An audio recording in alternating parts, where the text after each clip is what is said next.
Running for president? Yes. On the Matador ticket. Yes, exactly. Matador for president. Thank you. Right. So, was that fight played out the way that you expected it to go?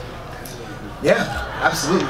You know, I knew I wanted to finish. You know, I think every fighter here, you know, they get in there. For me, there's no nerves, there's no fear. It's just go with the flow with the go. You know what I mean? And I knew when I had the opportunity to take it.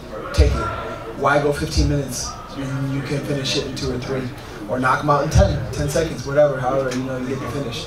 So it's all about getting the job done, in and out, pain, injury-free, a little bit of a scratch, but I like to say scratch-free, not a scratch on me.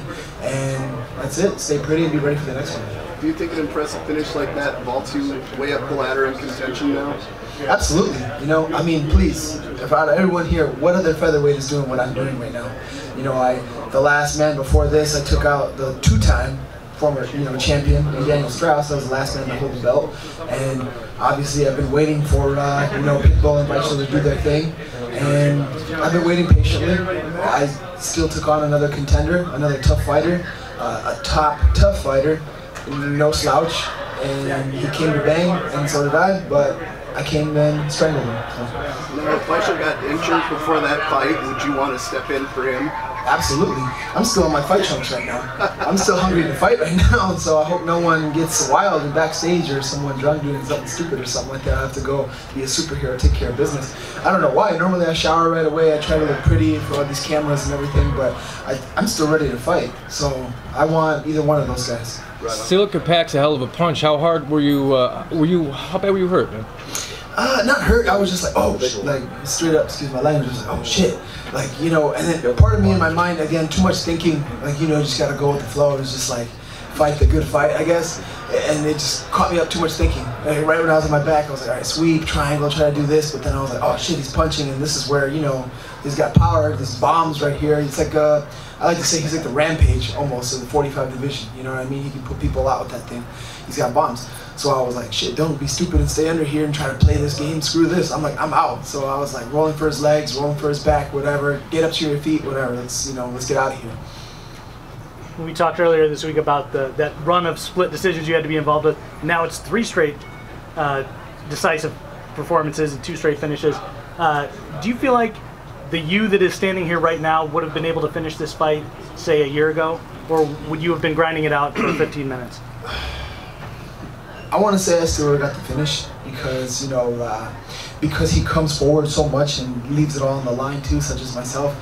Chances are you're going to get a finish like that, you know what I mean? And we just saw it too within Frank Mir and Fedor Emelianenko, you know, that both those guys come to finish the fight, and whoever can get it first. And it's, you know, it's the battle of wills, and it's like a race.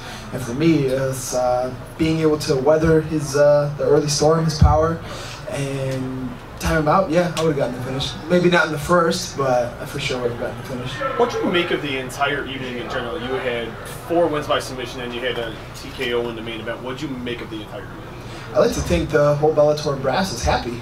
You know, I really think, you know, I mean, it's like hit or miss. You know, people get pissed at a night full of decisions and then a night full of finishes. It's like, but hey, this is the entertainment business. People want to see, you know, big knockouts, slick submissions, you know, of course, fight of the nights and battle it out. 2 people, you know, leave all their hearts and will, blood, and guts on the line. But you know, it's when you can get the job done, get the job done. So I think they're happy. 1 or 2 more guys. You were talking to Scott while you were getting interviewed. Did he talk to you after your fight? He hasn't yet. I don't know if you guys seen him yet. Mr. Chow has, but he hasn't yet. So someone get him over here. You know what I mean? It's time for a new champion. ¿Qué pasaba por tu mente cuando casi pierdes el grifo, el agarre en la última llave? ¿Qué pasó por tu mente? Pues me sentí que no tengo su pie y no tuve su espalda y en ese momento, ¿qué voy a atacar? Porque quise el mataleón, quise el otro llave, quise, ¿qué voy a hacer? O me voy a subir y voy a empezar con mi boxeo en el clinch, pero cuando vi la sumisión de ahí del clinch, ahí ataqué y pues gracias a Dios que pues logré con la sumisión. Felicidades. Muchas gracias.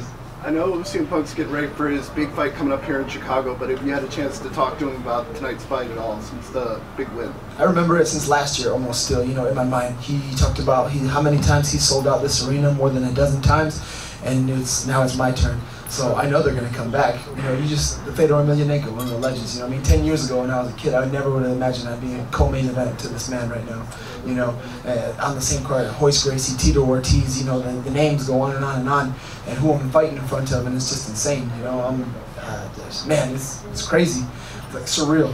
And I know he's proud of me, I'm sure. He told me if I needed anything, I could go out and cut weight in his house somewhere around here, whatever. He's got my back. And I got his back, and obviously he's going to come and kill it in Chicago later this year too. Last one, guys. You think Pitbull's unmotivated and that this fight, you're all fired up, you'll get that title shot with him? I think he's motivated to fight me. I think he wants to fight me. Obviously he already beat Daniel Weichel, you know what I mean? And Daniel earned his right, whatever, you know what I mean? That's the fight they made, and that's what he's got. And I don't know, we'll see. Maybe Daniel comes out on top again. Maybe Daniel's still living like, oh, I almost got him in the first, blah, blah, blah, blah. And, maybe that's in Pitbull's head too, who knows. But I think a lot of these guys are probably tired of rematches and fighting each other and all this stuff. And now it's time for the new face of Bellator. And he's right here, right now, in front of you. And it's time for a new champion. Awesome. Thanks, man. Thank you very much, everybody. God bless and have a great night. Drive home safe. Eat some pizza. Love life. Thank you. Hope you enjoyed the show. We did.